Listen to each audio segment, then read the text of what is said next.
Atención, este audiolibro animado es una producción intelectual registrada y una obra derivada creada por Audiolibros Prohibidos y a todos los derechos sobre la traducción, narración, caracterización de voz, sincronización labial, animación y composición audiovisual están reservados internacionalmente. Queda estrictamente prohibida cualquier forma de reproducción, distribución, modificación, extracción, realización de copias o uso comercial. No se otorga ningún tipo de autorización o permiso para su uso fuera de esta plataforma. Las infracciones serán perseguidas legalmente hasta las últimas consecuencias. Disfrute de esta obra única. Ambrose Bierce, El Club de los Parricidas, una conflagración imperfecta. Mi crimen favorito, aceite de perro dihipnotizador, una conflagración imperfecta. Una mañana de junio de 1872,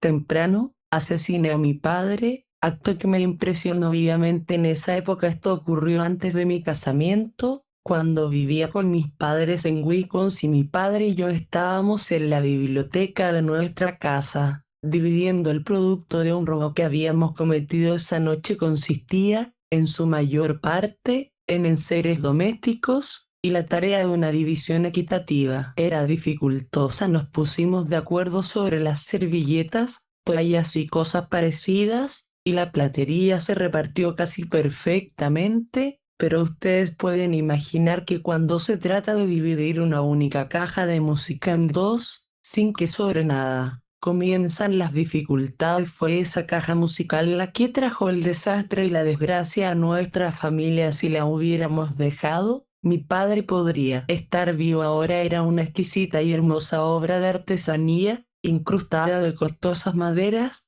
curiosamente tallada. No solo podía tocar gran variedad de temas, sino que también silbaba como una codorniz, ladraba como un perro, cantaba como el gallo todas las mañanas, se le diera cuerda o no, y recitaba los 10 mandamientos. Fue esta última maravilla la que ganó el corazón de mi padre y lo llevó a cometer el único acto deshonroso de su vida, aunque posiblemente hubiera cometido otros si le hubiera perdonado ese. Trató de ocultarme la caja, aunque yo sabía muy bien que en lo que le concernía, el robo había sido llevado a cabo principalmente para conseguirla. Mi padre tenía la caja de música escondida bajo la capa. Habíamos usado capas como disfraz. Me había asegurado solemnemente que no la había tomado. Yo sabía que sí, y sabía algo que, evidentemente, él ignoraba, o sea, que la caja cantaría con la luz del día y lo traicionaría. Si me era posible prolongar la división de bienes hasta esa hora. Todo ocurrió como yo lo deseaba. Cuando la luz de gas empezó a palidecer en la biblioteca y la forma de las ventanas se vio oscuramente tras las cortinas, un largo cocorocó salió de abajo de la capa del caballero, seguido de algunos compases del área de Tannhäuser y finalizando con un sonoro clic sobre la mesa. Entre nosotros había una pequeña hacha de mano que habíamos usado para penetrar en la infortunada casa. La tomó el anciano. Viendo que ya de nada servía esconderla por más tiempo, sacó la caja de música de entre su capa y la puso sobre la mesa. Córtala en dos. Si así la prefieres, dijo. He tratado de salvarla de la destrucción. Era un apasionado amante de la música y tocaba la armónica con expresión y sentimiento. Dije, no discuto la pureza de sus motivos. Sería presunción de mi parte querer juzgar a mi padre, pero los negocios son los negocios. Voy a efectuar la disolución de nuestra sociedad a menos que usted consienta en usar en futuros robos un cascabel. No, dijo después de reflexionar un momento. No, no podría hacerlo. Parecería una confesión de deshonestidad. La gente diría que desconfías de mí. No pude dejar de admirar su temple y su sensibilidad. Por un momento me sentí orgulloso de él y dispuesto a disimular su falta, pero un vistazo a la enjollada caja de música me decidió, y, como ya lo dije, saqué al anciano de este valle de lágrimas. Una vez hecho, sentí una pizca de desasosiego. No solo era mi padre el autor de mis días, sino que sin duda el cadáver sería descubierto. Era ya pleno día y en cualquier momento mi madre podía entrar a la biblioteca. Bajo tales circunstancias consideré que lo prudente era suprimirla también.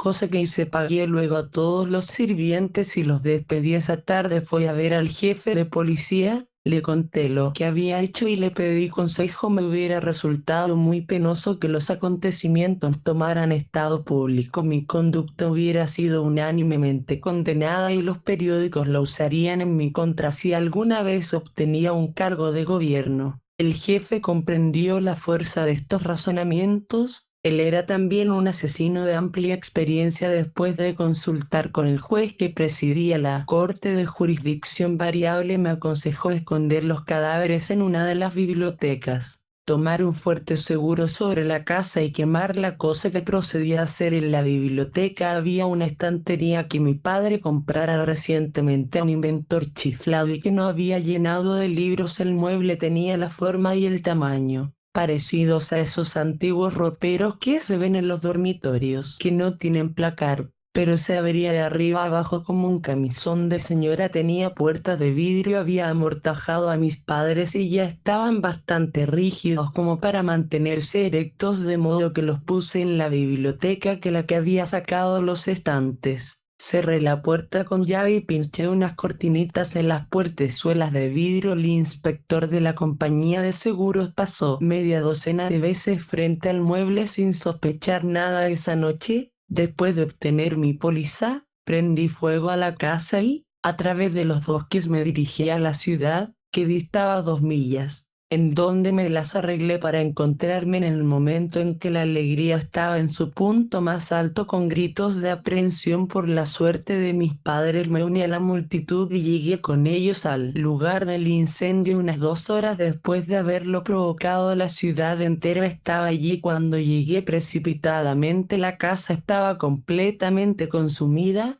pero en el extremo del lecho de encendidas ascuas, tenía hasta incólume, se veía esa biblioteca. El fuego había quemado las cortinas, dejando a la vista las puertas de vidrio, a través de las cuales la fiera luz roja iluminaba el interior. Allí estaba mi querido padre, igualito a cuando vivía, y a su lado la compañera de pesares y alegrías. No tenían ni un pelo chamuscado y las vestimentas estaban intactas. Conspicuas eran las heridas de sus cabezas y gargantas, que en la prosecución de mis designios me había visto obligado a infligirles. La gente guardaba silencio como en presencia de un milagro. El espanto y el terror habían atado todas las lenguas. Yo mismo me sentía muy afectado. Unos 3 años después, cuando los acontecimientos aquí relatados se habían borrado casi de mi memoria, fui a Nueva York para ayudar a pasar algunos bonos americanos falsos. Cierto día, mirando distraídamente una mueblería, vi la réplica exacta de mi biblioteca. La compré por una bicoca. Un inventor que abandonó el oficio, como me explicó el vendedor, decía que era a prueba de fuego porque los poros de la madera fueron rellenados a presión hidráulica con alumbres y el vidrio está hecho de asbesto. No creo que sea realmente a prueba de fuego. Se la puedo dar al precio de una biblioteca común. No le dije: si usted no puede garantizar que esa prueba de fuego, no la llevaré. Y le di los buenos días. No la hubiera llevado a ningún precio. Me despertaba recuerdos sumamente desagradables. Mi crimen favorito, después de haber asesinado a mi padre en circunstancias singularmente atroces, fue arrestado y enjuiciado en un proceso que duró 7 años. Al exhortar al jurado, el juez de la Corte de Absoluciones señaló que el mío era uno de los más espantosos crímenes que había tenido que juzgar, a lo que mi abogado se levantó y dijo: si vuestra señoría me permite, los crímenes son horribles o agradables solo por comparación. Si conociera usted los detalles del asesinato previo de su tío que cometió mi cliente, advertiría en su último delito, si es que delito puede llamarse, una cierta indulgencia y una filial consideración por los sentimientos de la víctima. La aterradora ferocidad del anterior asesinato era verdaderamente incompatible con cualquier hipótesis que no fuera la de culpabilidad, y de no haber sido por el hecho de que el honorable juez que presidió el juicio era el presidente de la compañía de seguros en la que mi cliente tenía una póliza contra riesgos de ahorcamiento. Es difícil estimar cómo podría haber sido decentemente absuelto. Si su señoría desea oírlo, para instrucción y guía de la mente de su señoría, este infeliz hombre, mi cliente, ¿consentirá en tomarse el trabajo de relatarlo bajo juramento? El fiscal del distrito dijo: me opongo, su señoría. Tal declaración podría ser considerada una prueba, y los testimonios del caso han sido cerrados. La declaración del prisionero debió presentarse hace 3 años, en la primavera de 1881. En sentido estatutario, dijo el juez, tiene razón, y en la Corte de Objeciones y Tecnicismos obtendría un fallo a su favor, pero no en una Corte de Absoluciones. Objeción denegada. Recuso, dijo el fiscal de distrito. No puede hacerlo, contestó el juez. Debo recordarle que para hacer una recusación, debe lograr primero transferir este caso, por un tiempo, a la Corte de Recusaciones, en una demanda formal, debidamente justificada con declaraciones escritas. Una demanda a ese efecto, hecha por su predecesor en el cargo, le fue denegada por mí durante el primer año de este juicio oficial. Haga jurar al prisionero, habiendo sido administrado el juramento de costumbre. Hice la siguiente declaración,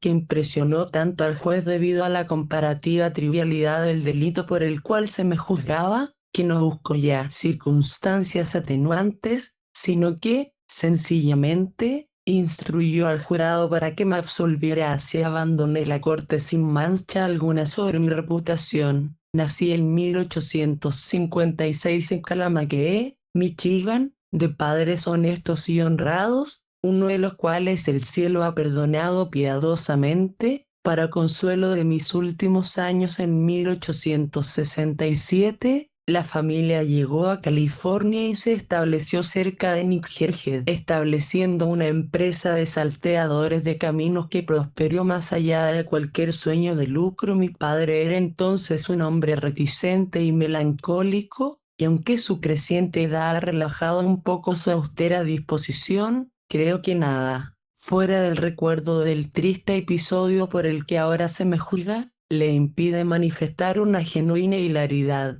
4 años después de haber puesto en servicio nuestra empresa de salteadores, llegó hasta allí un predicador ambulante, que, no teniendo otra manera de pagar el alojamiento nocturno que le dimos, nos favoreció con una exhortación de tal fuerza que, alabado sea Dios, nos convertimos todos a la religión. Mi padre mandó llamar inmediatamente a su hermano, el honorable William Ridley, de Stockton, y apenas llegó le entregó el negocio, sin cobrarle nada por la licencia ni por la instalación, esta última consistente en un rifle Winchester, una escopeta de cañón recortado y un juego de máscaras fabricados con bolsas de harina. La familia se trasladó entonces a Goza Rock y abrió una casa de baile. Se le llamó la Gaita del Descanso de los Santos, y cada noche la cosa empezaba con una plegaria. Fue aquí donde mi ahora Santa Madre adquirió el apodo de la Morsa Galopante. En el otoño del 75 tuve ocasión de visitar Coyote. En el camino a Mala y tomé la diligencia. En Goza Rock había otros 4 pasajeros a unas 3 millas más allá de Nixherhead,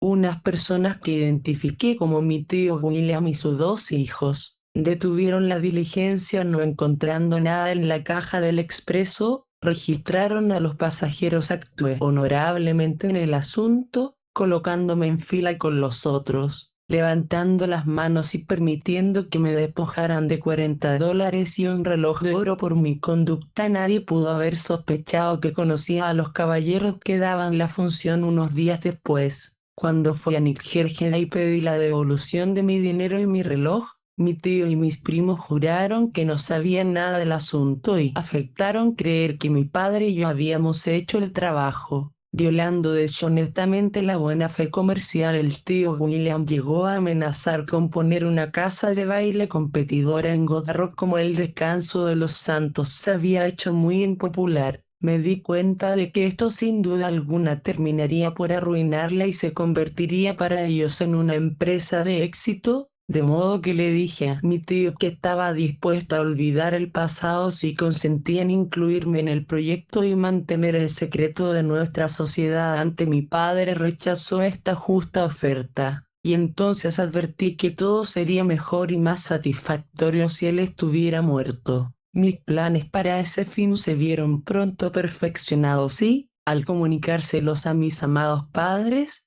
Tuve la satisfacción de recibir su aprobación. Mi padre dijo que estaba orgulloso de mí y mi madre prometió que aunque su religión le prohibiera ayudar a quitar vidas humanas, tendría yo la ventaja de contar con su plegarlas para mi éxito como medida preliminar con miras a mi seguridad en caso de descubrimiento. Presenté una solicitud de socio en esa poderosa orden, los Caballeros del Crimen, y a su debido tiempo fue recibido como miembro de la comandancia de Gozarrock. Cuando terminó mi noviciado, se me permitió por primera vez inspeccionar los registros de la orden y saber quién pertenecía a ella, ya que todos los ritos de iniciación se habían llevado a cabo enmascarados. Imaginen mi sorpresa cuando mirando la nómina de asociados encontré que el tercer nombre era el de mi tío, que en realidad era vicecanciller adjunto de la orden. Era esta una oportunidad que excedía mis sueños más desenfrenados. Al asesinato podía agregar la insubordinación y la traición era lo que mi buena madre hubiera llamado un regalo de la providencia. Por entonces ocurrió algo que hizo que mi copa de júbilo, ya llena, desbordara por todos lados en una cascada de bienaventuranzas. 3 hombres extranjeros en esa localidad fueron arrestados por el robo a la diligencia en el que yo había perdido mi dinero y mi reloj. Fueron enjuiciados y, a pesar de mis esfuerzos para absolverlos e imputar la culpa a 3 de los más respetables y dignos ciudadanos de Gozarrock, se les declaró culpables en base a las pruebas más evidentes. El asesinato de mi tío sería ahora tan injustificable e irrazonable como podía desearse. Una mañana me puse el Winchester al hombro y, yendo a casa de mi tío, cerca de Niggerhead, le pregunté a mi tía Mary, su esposa, si estaba él en casa, agregando que había venido a matarle. Mi tía replicó, con su peculiar sonrisa, que tantos caballeros lo visitaban con esa intención y que después se iban sin haberlo logrado, que yo debía disculparla por dudar de mi buena fe en el asunto. Dijo que yo no daba la impresión de ir a matar a nadie, así que, como prueba de buena fe, levanté mi rifle y herí a un chino que pasaba frente a la casa. Ella dijo que conocía familias enteras que podían hacer cosas semejantes, pero que Bill Diddley era caballo de otro pelo. Dijo, sin embargo, que lo encontraría al otro lado del pueblo, en el solar de las ovejas, y agregó que esperaba que ganara el mejor. Mi tía Mary era una de las mujeres más imparciales que he conocido. Encontré a mi tío arrodillado, esquilando una oveja. Viendo que no tenía mano rifle ni pistola, no tuve ánimo para disparar, así que me acerqué. Lo saludé amablemente y le di un buen golpe en la cabeza con la culata del rifle. Tengo buena mano. Y el tío William cayó sobre un costado, se dio vuelta sobre la espalda, abrió los dedos y tembló antes de que pudiera recobrar el uso de sus miembros. Cogí el cuchillo que él había estado usando y le corté los tendones. Ustedes saben, sin duda, que cuando se cortan los tendones de Aquiles, el paciente pierde el uso de su pierna. Es exactamente igual que si no tuviera pierna. Bien, le seccioné los dos y cuando revivió estaba a mi disposición tan pronto como comprendió la situación. Dijo, Samuel, has conseguido vencerme y puedes permitirte ser generoso. Solo quiero pedirte una cosa, y es que me lleves a mi casa y me liquides en el seno de mi familia. Le dije que consideraba esto un pedido perfectamente razonable y que así lo haría si me permitía meterlo en una bolsa de trigo. Sería más fácil llevarlo de esa manera y si los vecinos nos vieran en camino provocaría menos comentarios. Estuvo de acuerdo y yendo al granero traje una bolsa. Esta, sin embargo, no le iba bien, era muy corta y mucho más ancha que él, así que le doblé las piernas. Le forcé las rodillas contra el pecho y así lo metí, atando la bolsa sobre su cabeza. Era un hombre pesado. Hice todo lo posible por ponérmelo a la espalda, pero anduve a los tumbos un trecho hasta que llegué a una hamaca que algunos chicos habían colgado de la rama de un roble. Aquí lo deposité en el suelo y me senté sobre él a descansar, y la vista de la soga me proporcionó una feliz inspiración. A los 20 minutos, mi tío, siempre en la bolsa, se amacaban libremente en alas del viento. Yo había descolgado la soga y atado un extremo en la boca de la bolsa, pasando el otro por la pierna, levantándola unos 5 pies del suelo, atando el otro extremo de la soga también alrededor de la boca de la bolsa. Tuve la satisfacción de ver a mi tío convertido en un hermoso y gran péndulo. Debo agregar que él no estaba totalmente al tanto de la naturaleza del cambio que había experimentado en relación con el mundo exterior. Aunque en justicia al recuerdo del buen hombre, debo decir que no creo que en ningún caso hubiera dedicado demasiado tiempo a un vano agradecimiento. El tío William tenía un carnero que era famoso como luchador en toda la región. Vivía en estado de indignación constitucional crónica. Algún profundo desengaño de su vida anterior le había agriado el carácter y había declarado la guerra al mundo entero. Decir que embestía cualquier cosa accesible es expresar muy levemente la naturaleza y alcance de su actividad militar. El universo era su rival.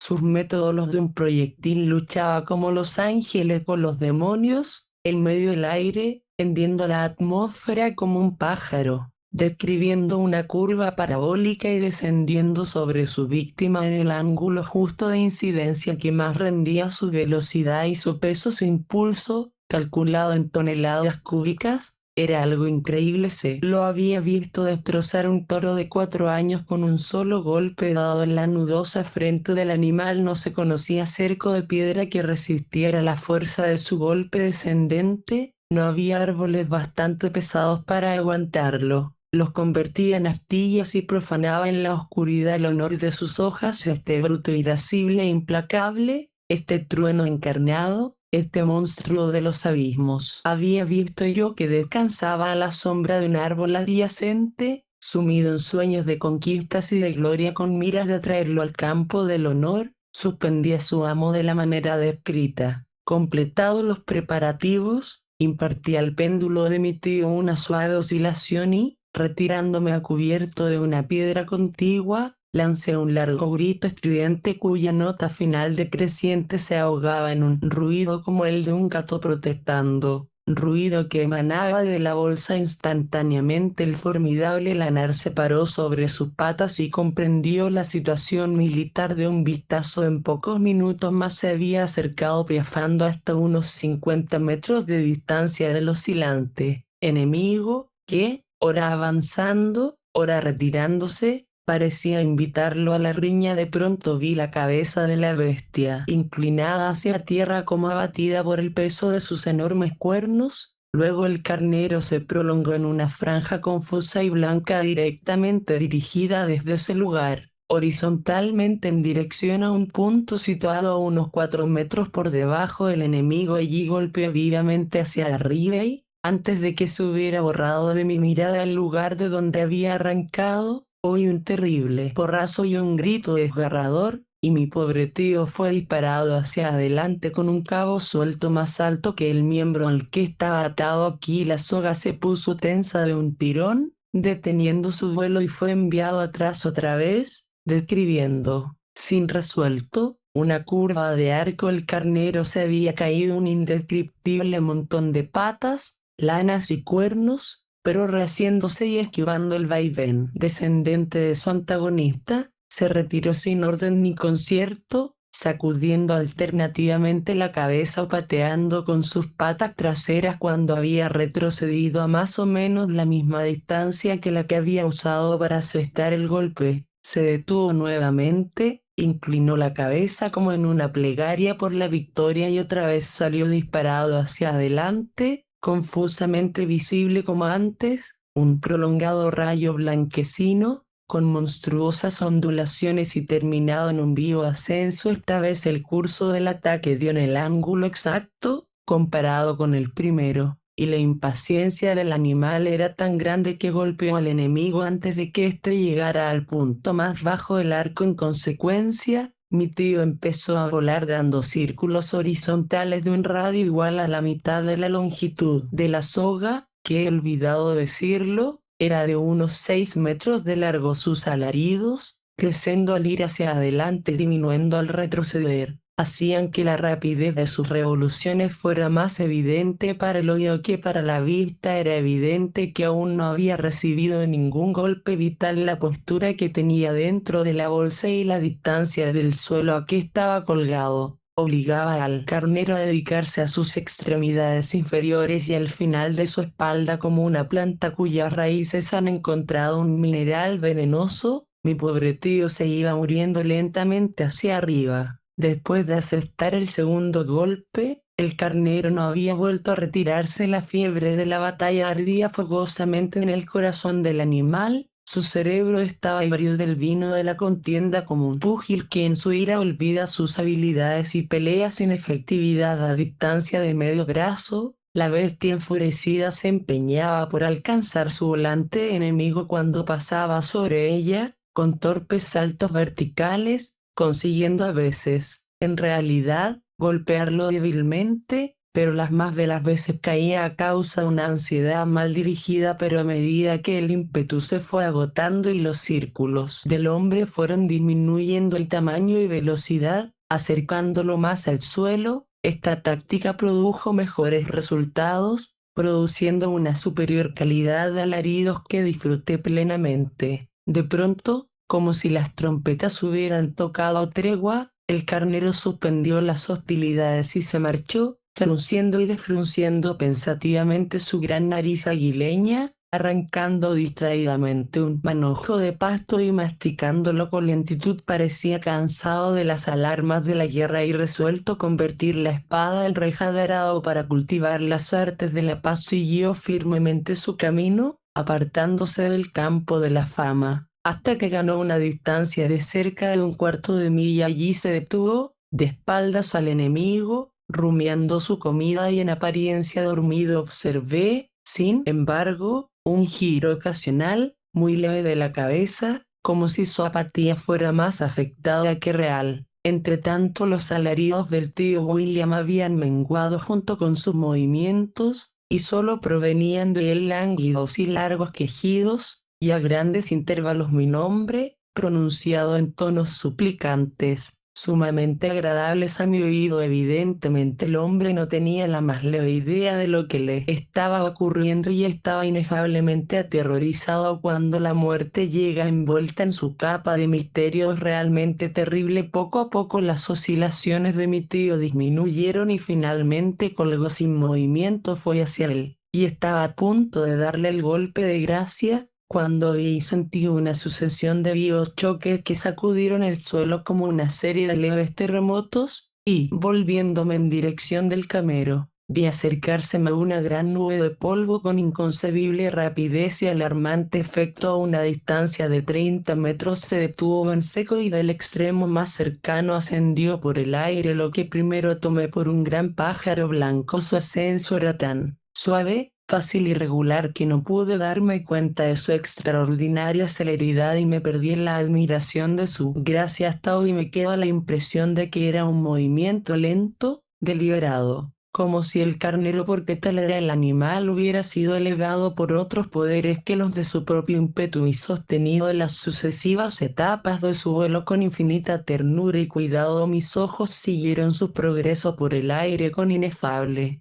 placer, mayor aún por contraste con el terror que me había causado. Su acercamiento por tierra hacia arriba y hacia adelante navegaba, la cabeza casi escondida entre las patas delanteras echadas hacia atrás, y las posteriores estiradas, como una garza que se remonta, a una altura de 13 a 15 metros, según pude calcular a ojo. Llegó a su cenit y pareció quedar inmóvil por un instante, luego, inclinándose repentinamente hacia adelante, sin alterar la posición relativa de sus partes, se lanzó hacia abajo en pendiente con aumentada velocidad, pasó muy próximo a mí, por encima mío con el ruido de una bala de cañón, y golpeó a mi pobre tío casi exactamente en la punta de la cabeza. Tan espantoso fue el impacto que no solo rompió el cuello del hombre, sino que también la soga, y el cuerpo del difunto, lanzado contra el suelo, quedó aplastado como pulpa bajo la horrible frente del meteórico carnero. La sacudida detuvo todos los relojes desde la Unganda Dutchdan, y el profesor Davidson, distinguida autoridad en asuntos sísmicos, que se encontraba en la vecindad,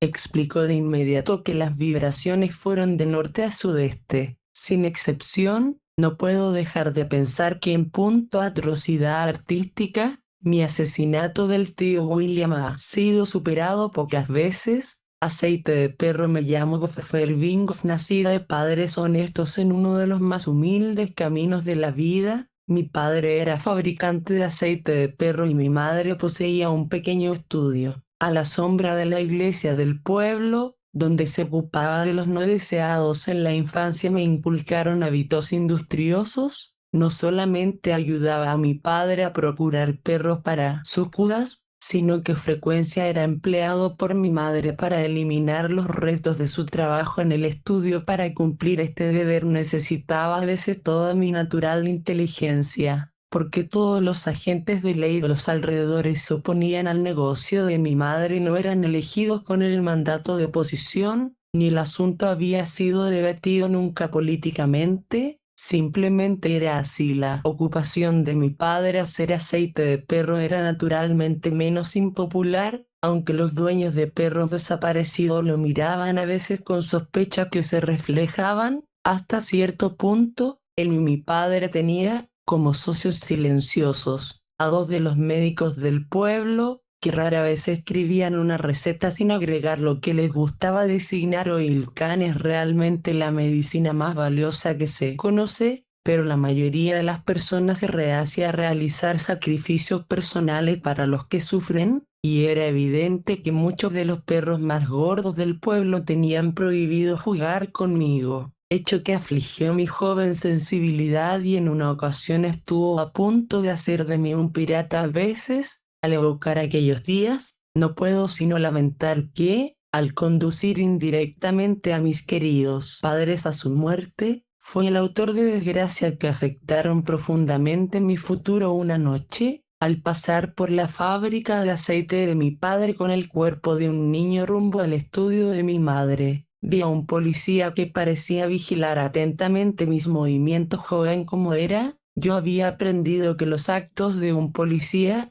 cualquiera sea su carácter aparente, son provocados por los motivos más reprensibles, y lo eludí metiéndome en la aceitería por una puerta lateral casualmente entreabierta. Cerré enseguida y quedé a solas con mi muerto. Mi padre ya se había retirado. La única luz del lugar venía de la hornalla, que ardía con un rojo y rico y profundo bajo uno de los calderos, arrojando rubicundos reflejos sobre las paredes. Dentro del caldero el aceite giraba todavía en indolente ebullición y empujaba ocasionalmente a la superficie un trozo de perro. Me senté a esperar que el policía se fuera, el cuerpo desnudo del niño en mis rodillas, y le acaricié tiernamente el pelo corto y sedoso. ¡Ah, qué guapo era ya a esa temprana edad! Me gustaban apasionadamente los niños, y mientras miraba al querubín, casi deseaba en mi corazón de que la pequeña herida roja de su pecho, la obra de mi querida madre, no hubiese sido mortal. Era mi costumbre arrojar los niños al río que la naturaleza había provisto sabiamente para ese fin, pero esa noche no me atreví a salir de la aceitería por temor a la gente. Después de todo, me dije, no puede importar mucho que lo ponga en el caldero. Mi padre nunca distinguiría los huesos de los de un cachorro, y las pocas muertes que pudiera causar el reemplazo del incomparable Oilcan por otra especie de aceite no tendrán mayor incidencia en una población que crece tan rápidamente. En resumen, di el primer paso en el crimen y atraje sobre mí indecibles penurias arrojando el niño al caldero. Al día siguiente, un poco para mi sorpresa, mi padre, frotándose las manos con satisfacción, nos informó a mí y a mi madre que había obtenido un aceite de una calidad nunca vista por los médicos a quienes había llevado muestras. Agregó que no tenía conocimiento de cómo se había logrado ese resultado. Los perros habían sido tratados en forma absolutamente usual, y eran de razas ordinarias. Consideré mi obligación explicarlo, y lo hice, aunque mi lengua se habría paralizado si hubiera previsto las consecuencias. Lamentando su antigua ignorancia sobre la ventaja de una fusión de sus industrias, mis padres tomaron de inmediato medidas para reparar el error. Mi madre trasladó su estudio a un ala del edificio de la fábrica y cesaron mis deberes en relación con sus negocios. Ya no me necesitaban para eliminar los cuerpos de los pequeños superfluos, ni había por qué conducir perros a su destino. Mi padre los desechó por completo, aunque conservaron un lugar destacado en el nombre del aceite tan bruscamente impulsado al ocio. Se podría haber esperado naturalmente que me volviera ocioso y disoluto. Pero no fue así. La sagrada influencia de mi querida madre siempre me protegió de las tentaciones que acechan a la juventud, y mi padre era diácono de la iglesia. Ahí, que personas tan estimables llegaran por mi culpa a tan desgraciado fin al encontrar un doble provecho para su negocio. Mi madre se dedicó a él con renovada asiduidad, no se limitó a suprimir a pedido niños inoportunos.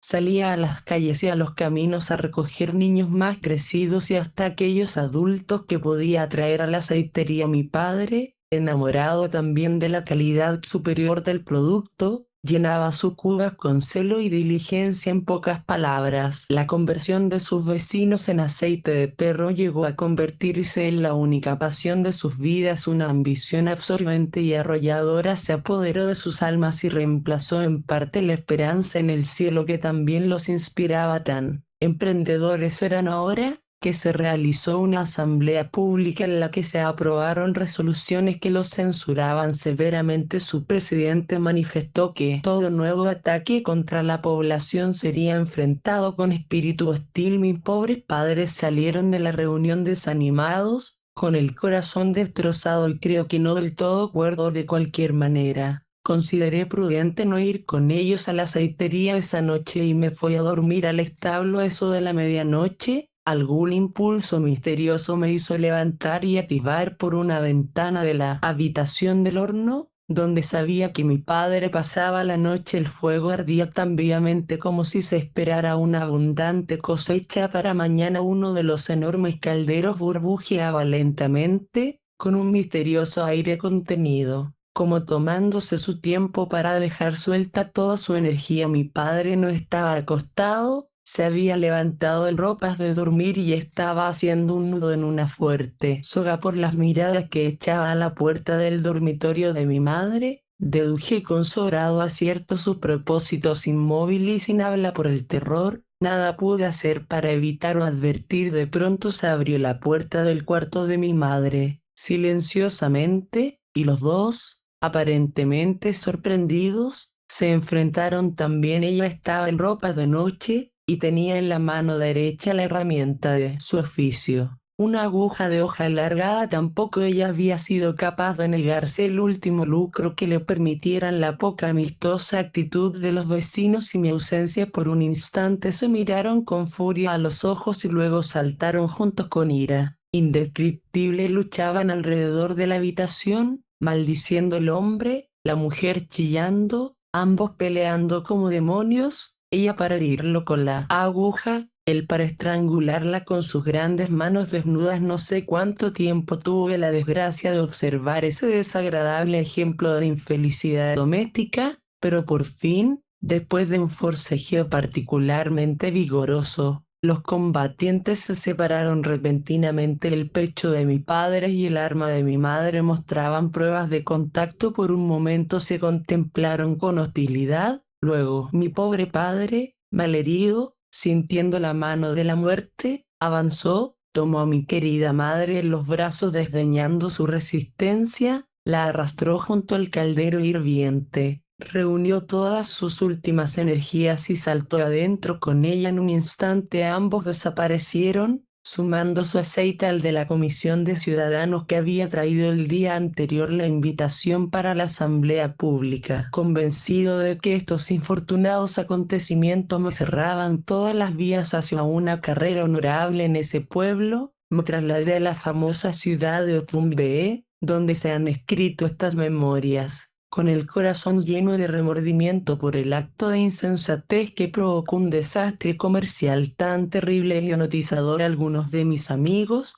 que saben por casualidad que a veces me entretengo con el hipnotismo, la lectura de la mente y fenómenos similares, suelen preguntarme si tengo un concepto claro de la naturaleza de los principios, cualesquiera que sean, que lo sustentan. A esta pregunta respondo siempre que no los tengo. ni deseo tenerlos. No soy un investigador con la oreja pegada al ojo de la cerradura del taller de la naturaleza, que trata con vulgar curiosidad de robarle los secretos del oficio. Los intereses de la ciencia tienen tan poca importancia para mí, como parece que los míos han tenido para la ciencia. No hay duda de que los fenómenos en cuestión son bastante simples, y de ninguna manera trascienden nuestros poderes de comprensión si sabemos hallar la clave, pero por mi parte prefiero no hacerlo, porque soy de naturaleza singularmente romántica y obtengo más satisfacciones del misterio que del saber. Era corriente que se dijera de mí, cuando era un niño,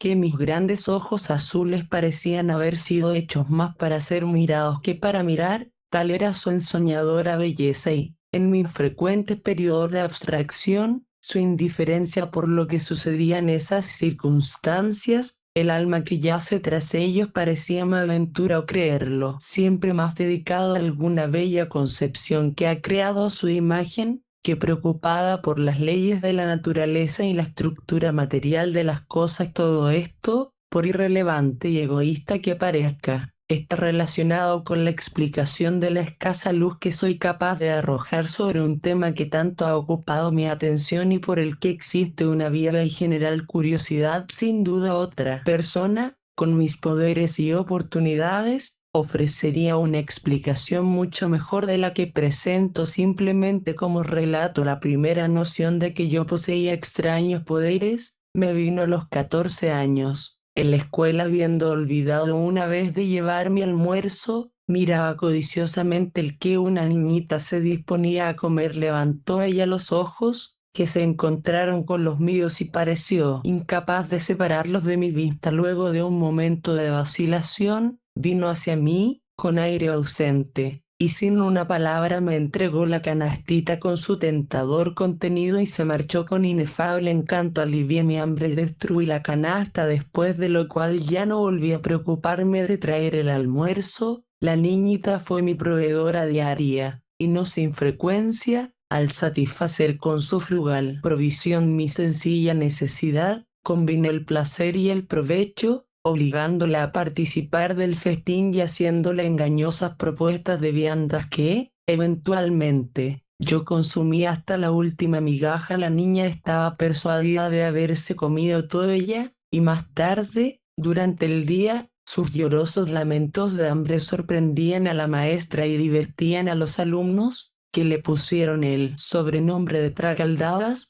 y me llenaban de una paz más allá de lo comprensible. Un aspecto desagradable de este estado de cosas, en otros sentidos tan satisfactorio, era la necesidad de secreto. El traspaso del almuerzo, por ejemplo, debía hacerse a cierta distancia de la enloquecedora muchedumbre, en un bosque, y me ruborizo en pensar en los muchos otros indignos subterfugios producto de la situación. Como por naturaleza era y soy de disposición franca y abierta, esto se iba haciendo cada vez más fastidioso, y si no hubiera sido por la repugnancia de mis padres a renunciar a las obvias ventajas del nuevo régimen, hubiera vuelto al antiguo, alegremente. El plan que finalmente adopté para librarme de las consecuencias de mis propios poderes despertó un amplio y vivo interés en esa época, aunque la parte que consistió en la muerte de la niña fue severamente condenada, pero esto no hace la finalidad de este relato. Después, durante unos años, tuve poca oportunidad de practicar hipnotismo. Los pequeños intentos que hice estaban desprovistos de otro premio que no fuera el confinamiento a pan y agua, y a veces, en realidad, no traían nada mejor que el látigo de 9 colas. Solo cuando estaba por abandonar la escena de estos pequeños desengaños,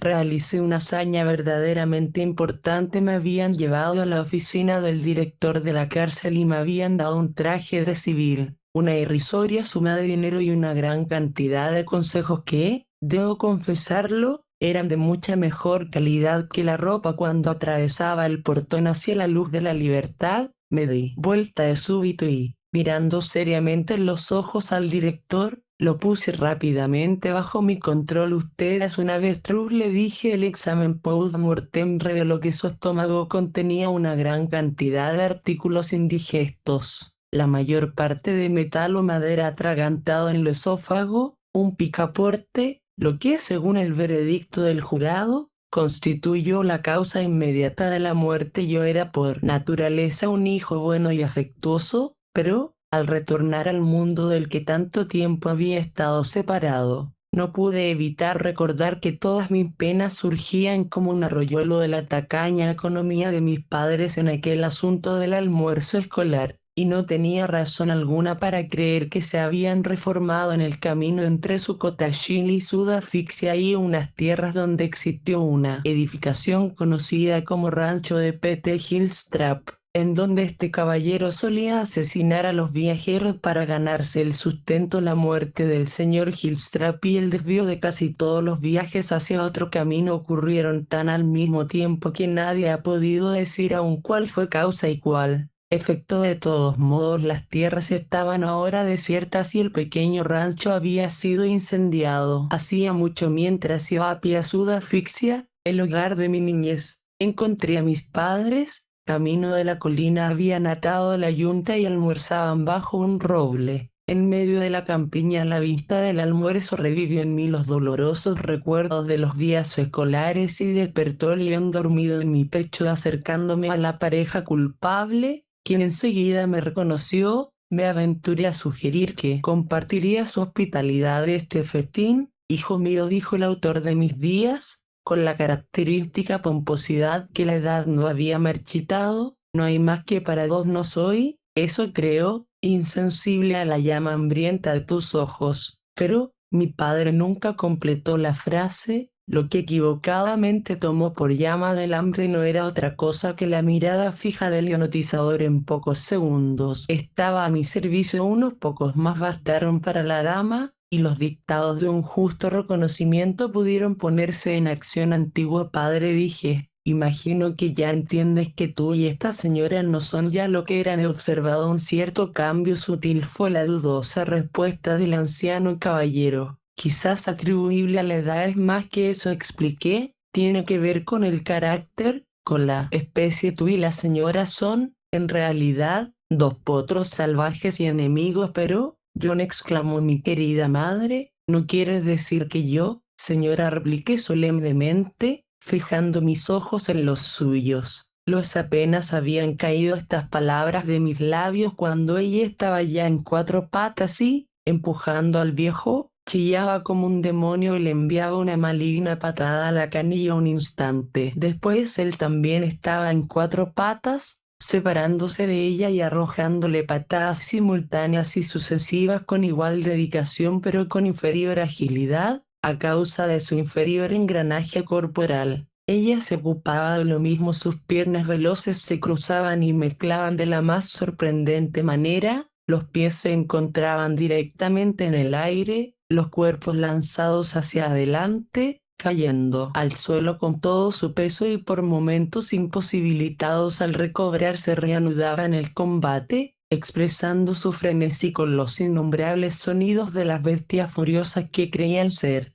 Toda la región resonaba con su clamor. Giraban y giraban en redondo y los golpes de sus pies caían como rayos provenientes de las nubes. Apoyados en las rodillas se lanzaban hacia adelante y retrocedían, golpeándose salvajemente con golpes descendentes de ambos puños a la vez, y volvían a caer sobre sus manos, como incapaces de mantener la posición erguida del cuerpo. Las manos y los pies arrancaban del suelo pasto y guijarros. Las ropas, la cara, el cabello estaban inexpresablemente desfigurados por la sangre y la tierra. Salvajes e inarticulados alaridos de rabia atestiguaban la remisión de los golpes, quejidos, gruñidos, ahogos. Su recepción nada más auténticamente militar se vio en Gettysburg, en Waterloo. La valentía de mis queridos padres en la hora del peligro no dejará de ser nunca para mí fuente de orgullo y satisfacción. Al final de esto, dos estropeados, haraposos, sangrientos y quebrados vestigios de humanidad atestiguaron de forma solemne de que el autor de la contienda era ya un huérfano arrestado por provocar una alteración del orden. Fui, y desde entonces lo he sido, juzgado en la corte de tecnicismos y aplazamientos, donde, después de 15 años de proceso, Mi abogado está moviendo cielo y tierra para conseguir que el caso pase a la corte de traslados de nuevas pruebas. Tales son algunos de mis principales experimentos en la misteriosa fuerza o agente conocido como sugestión hipnótica. Si ella puede no ser empleada por hombres malignos para finalidades indignas, es algo que no sabería decir. Atención. Este audiolibro animado es una producción intelectual registrada y una obra derivada creada por Audiolibros Prohibidos y a todos los derechos sobre la traducción, narración, caracterización de voz, sincronización labial, animación y composición audiovisual están reservados internacionalmente. Queda estrictamente prohibida cualquier forma de reproducción, distribución, modificación, extracción, realización de copias o uso comercial. No se otorga ningún tipo de autorización o permiso para su uso fuera de esta plataforma. Las infracciones serán perseguidas legalmente hasta las últimas consecuencias. Disfrute de esta obra única.